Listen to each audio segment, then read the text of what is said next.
예, 성일종 의원입니다. 국무위원실장님. 네. 9월 12일 날 경찰이 특별 단속한 거 아시죠? 가짜 뉴스. 그 전에도 좀 해왔던 걸로 알고 있습니다. 이거 언제 보고 받으셨어요? 지난 금요일쯤 저는 알게 됐습니다. 그러면 금요일 날에서 이거 아셨다는 말씀이신가요? 네. 자, 좋습니다. 그러면 미국산 쇠고기 먹고 광우병 걸린 국민 있습니까? 없는 것 같습니다. 없지요? 네. 미군 잠수함하고 세월하고 충돌한 게 맞습니까? 그건 일단 세월호 조사위에서 아닌 걸 명확하게 제가 모르겠으나 아닌 걸로 그렇게 확인된 바 없는 걸로 알고 짧게 설명해 주세요. 천안함 폭침이 북한 소행 아니라고 그랬는데 이것도 믿습니까? 이것도 발표한 그대로고 제가 별도로 말씀드립니다. 자, 이러한 가짜 뉴스 나왔을 때 정부가 조사한 적이 있었나요? 그거는 관련되는 아까 세월호 조사이라든가 또는 그 관련 진상 조사 이런 데서 판단을 하지 않았겠습니까? 아니, 정부가 조사한 적이 있었냐고요, 이 가짜 뉴스에 대해서. 의원님, 짧게 해주세요, 짧게. 의원님, 아까 제가 말씀드린 가짜 뉴스는 명백한 허위 조작 정보라고 말씀을 드렸고요. 아니, 그 얘기 묻는 게 아닙니다. 이러한 사건들이 엄청나게 우리 사회에 큰 파급을 줬어요. 다 가짜 뉴스입니다. 허위 조작 정보입니다. 똑같은 겁니다. 이거에 대해서 진위를 물었고 이거에 대해서 정부가 조사한 적이 있느냐고 묻는 거예요. 아까 말씀드린 대로 관련 위원회에서는 안 했지요? 좋습니다. 그러면 지금 경찰이 9월 21일부터 특별 단속을 했어요. 정부가 이런 행위를 한다고 하면 경찰이 됐든 방통위가 됐든 여러 기관에서 전에 이러한 사건이 났었던 선례도 조사하고 헌법이 위반되는 헌법의 가치가 훼손되는지 검토하고 또 과거 사례는 어떻게 했는지 이런 거 다 조사를 했습니까? 안 했습니까? 경찰이. 이번에 발표하려고 그랬잖아요. 이런 선례를 어마어마한 사건 조사를 하면서 과거는 어땠는지 가짜뉴스에 대해서 또 어떻게 조사를 했는지 법적 조치를 했는지 헌법 가치가 훼손됐는지 이런 걸 다 봐야 될 거 아닙니까? 이런 거 조사하셨습니까? 안 하셨습니까? 그거는 경찰청이 한번 확인을 해봐야 되겠는데요. 그렇게 얘기하시면 안 됩니다. 국무조정실장은 이 어마어마한 갈등의 요소 있는 이 문제를 경찰이 한다 그랬으면 사전이든 사후든 보고를 받고 이게 국가적으로 굉장히 큰 문제가 있구나. 그래 조정하셔야 될 거 아닙니까? 지금서 확인하신다는 게 말이 됩니까 이게? 의원님 아까 그건 과거 사례를 조사를 했는지를 여쭤봐서 제가 말씀드린 거고. 아니 그 얘기가 아니고 지금 앞으로 가짜 뉴스를 지금 현재 조사하겠다는 거잖아요. 그렇습니다. 자 그렇다고 한다면 옛날에 이런 어마어마한 사건이 있어요. 광우병 사건 여러분 잘 아시잖아요. 촛불 들고 한 거.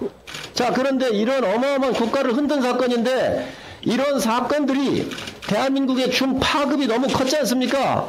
저도 가짜뉴스 이거 문제 있다고 생각을 해요. 그런데 그 정권도 이거를 못했고 법률적으로도 판단을 못했습니다. 과거에도.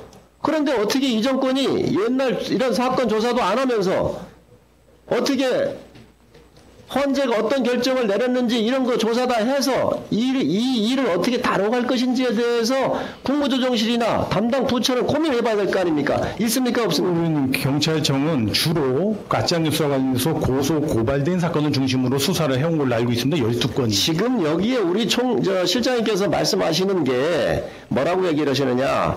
허위 정보 같은 경우 이런 부분들에 대해서 허위 조작 정보에 대해서 조사를 하겠다 그랬잖아요.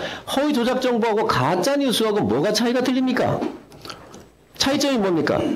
의원님 아까 가짜 뉴스와 관련돼서 이것이 표현의 자유를 침해하는 정도냐 아니냐에는 가치 판단이 들어간 거는 저는 굉장히 신중해야 된다고 생각을 합니다. 아니 실장님 자꾸 다른 얘기 하시면 안 돼요. 아니 그렇지 않습니다. 그 판단도 헌재가 내렸습니다. 그러면 헌재는 어떤 판단을 했는지 옛날에 국가기관의 조사는 어땠는지 여러분이 광우병 같은 경우는 공중파가 방송한 겁니다. 이것도 무혐의로 판정났단 말이에요. 이런 어마어마한 사건을 정부가 지금 현재 이름을 바꿔가지고 허위 조작 정보에 대해서 정부가 엄단하겠다, 조치하겠다 그랬어요. 그럼 과거에 이런 사건이 있었고 헌재는 어떻게 결론을 냈고 다른 수사기관은 어떻게 결론을 냈는지 이거에 대해서 종합적으로 보고를 받고 판단을 해서 정책을 수립하고 시행해야 될 거 아닙니까? 이거에 대해서 지금 묻는 거 있습니까? 없습니까? 이거에 대해서 고민하신 점.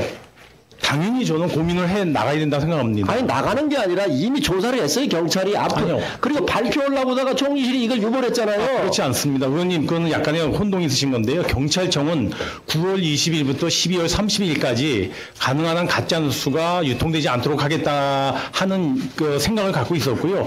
그와 같이 이제까지 12건에 대해서는 고소 고발된 사건을 중심으로 수사를 해왔다는 말씀을 드립니다. 잘못하고 계신 겁니다. 경찰이 21건에 대해서 사건 요청을 했고요. 37건에 대해서 단독 파견하고 네. 해드렸어요. 네. 그러면 이런 건 어떻게 이 과거의 선례나 법적법 분화, 헌법가치 이동차는 이런 여러 가지 문제들에 대해서 충분히 고민도 안 하고 했단 말이죠. 그러면 국무조정 실장은 이런 부분에 대해서 조정을 하고 고민을 해야 될 거 아니에요. 아니요. 그런데 지금 실장께서 나오셔가지고 이걸 뭐라고 얘기했느냐, 허위 조작에 대해서는 이런 정부에 대해서는 해야 되겠다고 했어요. 국민도 안 하고 지금 무조건 하겠다고 할 테니까 정부가. 의원님, 그 명백한 허위 조작 정보에 대해서는 정부가 그대로 유통되는 것을 두고 볼 수가 없기 때문에 거기에 대해서는 대응책을 세우겠다는 것이 정부의 생각입니다. 다음 같은 경우는 허위 조작 예, 정리해 주십시오. 그걸 왜 안 했습니까? 예, 성일종 의원님 나중에 또 추가 질의하시기로 하고요. 수고하셨습니다. 다음은 존경하는 지상욱 의원님 질의해 주시기 바랍니다.